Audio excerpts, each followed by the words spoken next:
دوزخ کیا چیز ہے؟ یہ دوزخ جہنم کیسی ہے، اس کے متعلق تفصیلاً بحث کی ضرورت ہے۔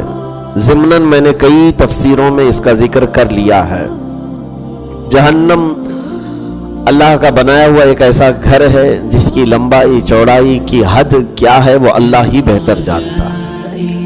جیسے کہ پچھلی تفسیر میں ہی میں نے ذکر کیا تھا، رسول کریم صلی اللہ تعالی علیہ وسلم نے ایک مرتبہ ایک دھماکے کی آواز سنی۔ صحابہ کرام سے ارشاد فرمایا، جانتے ہو میں ایک آواز سن رہا ہوں، کس چیز کی ہے؟ صحابہ نے پوچھا، آپ بہتر جانتے ہیں؟ عرض کیا انہوں نے۔ رسول کریم صلی اللہ علیہ وسلم نے فرمایا، آج سے 70,000 سال قبل جہنم کے دہانے سے، جہنم کے منہ پر سے، اس کے دروازے سے ایک پتھر گرایا گیا تھا، وہ اب جا کر کے نیچے کو لگا ہے۔ 70,000 سال پہلے جہنم کے دروازے سے ایک پتھر ڈالا گیا تھا، وہ اب جا کر اس کی تہ پر لگا ہے۔ تو کسی پتھر کے اوپر سے نیچے آنے کی جو سپیڈ ہے، جو رفتار ہے، وہ آپ اچھی طرح سے جانتے ہیں۔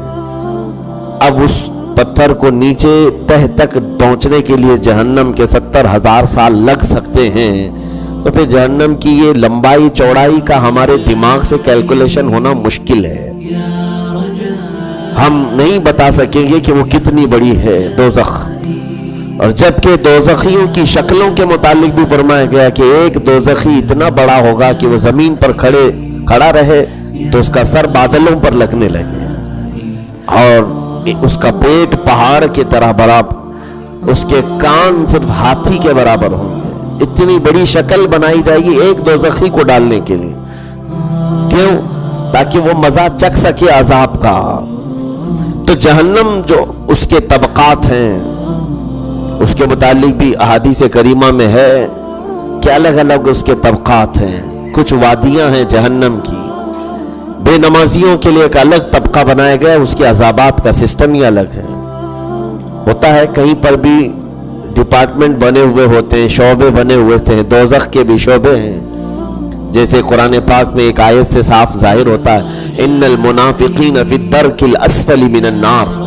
اللہ فرماتا ہے بے شک منافقین جہنم کے سب سے نیچے والے طبقے میں ہوں گے۔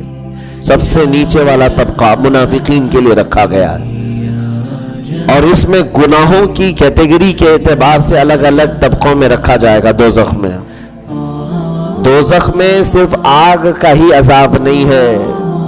اب ایک بات اور بھی میں آپ کو بتا دوں، آگ کا عذاب تو یہ انسانوں کے لیے ہے، لیکن جو آلریڈی آگ سے بنے ہوئے ہیں جنات، تو جنات جنہوں نے کفر و شرک کیا انہیں بھی دوزخ میں ڈالا جائے گا، کیونکہ وہ بھی مکلف ہے شریعت کے۔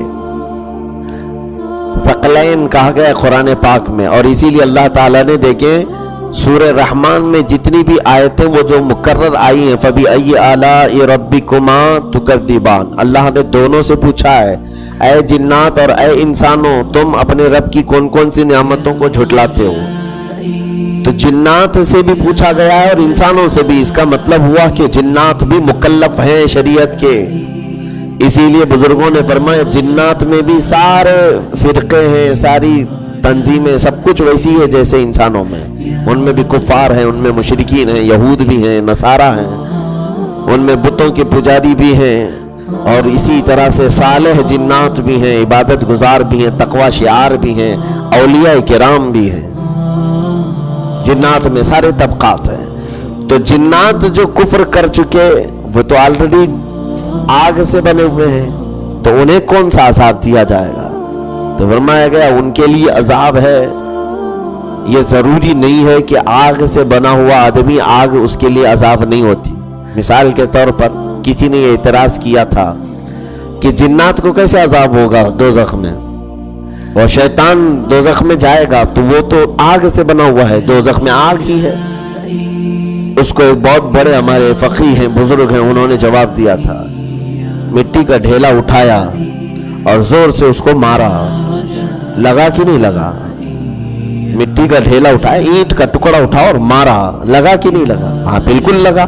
کہا تو بھی تو مٹی سے بنا ہوا ہے اور مٹی بھی تجھے تکلیف دے رہی ہے۔ انسان تو مٹی سے بنا ہے، تو یہ تھوڑی نہ ہے کہ مٹی سے بنا ہے تو اب مٹی کا ڈھیلا اس کو تکلیف نہیں دے سکتا۔